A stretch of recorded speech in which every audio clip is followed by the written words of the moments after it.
Hi, my name is Elizabeth Preate Havey. I am an attorney and a resident of Montgomery County and the chair of the Montgomery County Republican Committee.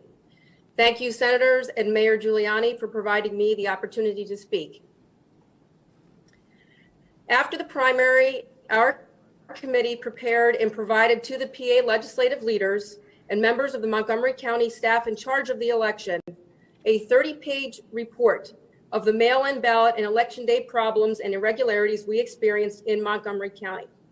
We made detailed recommendations for changes with the hope that the general election would be smoother. Unfortunately, that was not the case. There are a number of issues that evidence a total lack of transparency regarding the handling of the general election in Montgomery County. First, the Montgomery County Republican Committee was not provided meaningful view of the mail-in ballots at any time despite our requests. Second, we were not provided with regular detailed information about the mail-in ballots over the course of the election despite our requests. Third, we still lack complete and detailed information about these ballots despite our written requests.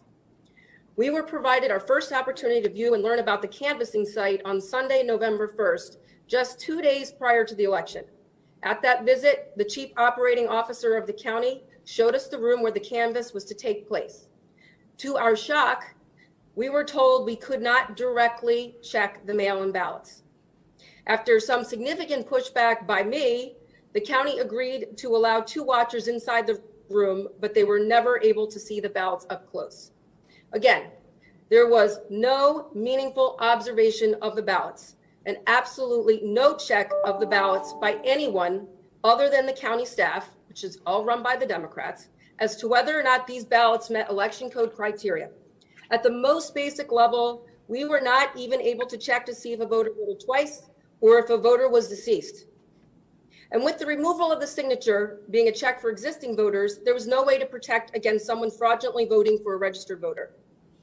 In addition to having no meaningful observation or review of over 200,000 mail-in ballots, we were not provided with the change in rules by the county to allow the curing of mail-in ballots in a timely manner.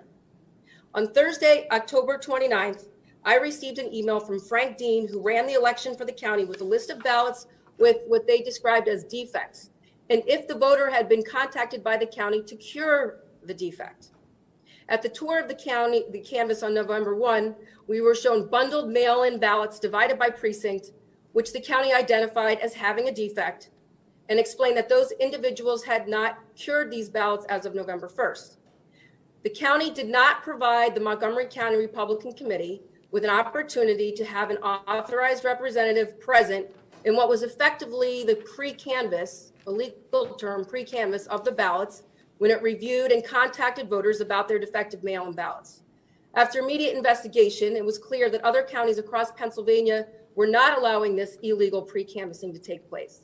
In particular, our neighboring county, Berks County, a county that the president won by over 8%, interpreted the law as written and did not contact voters to cure ballots weeks prior to the election, as Montgomery County did. A portion of Berks County and most of Montgomery County share one congressional seat. So voters were not treated equally in these 2 counties in the same district.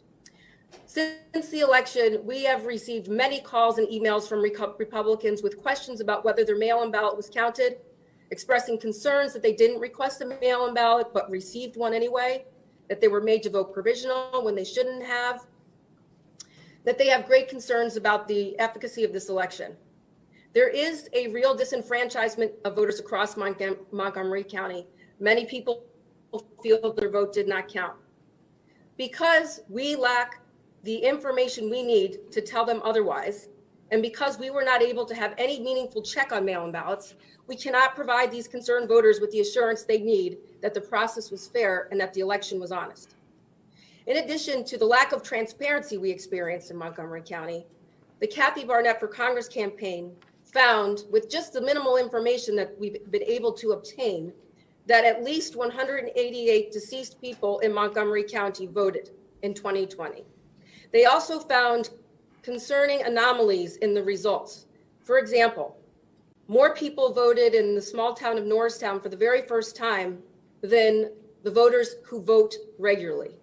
This occurrence is far outside the norm of what we have seen in past elections. These numbers must be reviewed and analyzed. In fact, a full review of the mail-in ballots across the state must be done. In order for this country to have trust in the electoral process, elections must be viewed as open and transparent. Both the Democrats and the Republicans should be provided with the same information throughout the process, and there should be meaningful opportunity to observe and object, not last-minute disclosures and rule changes. This legislature must reform the election law to provide for such transparency all along the mail-in ballot process from start to finish. And people need to feel confident that the same rules apply to each and every voter in every town and in every county in this state. Thank you.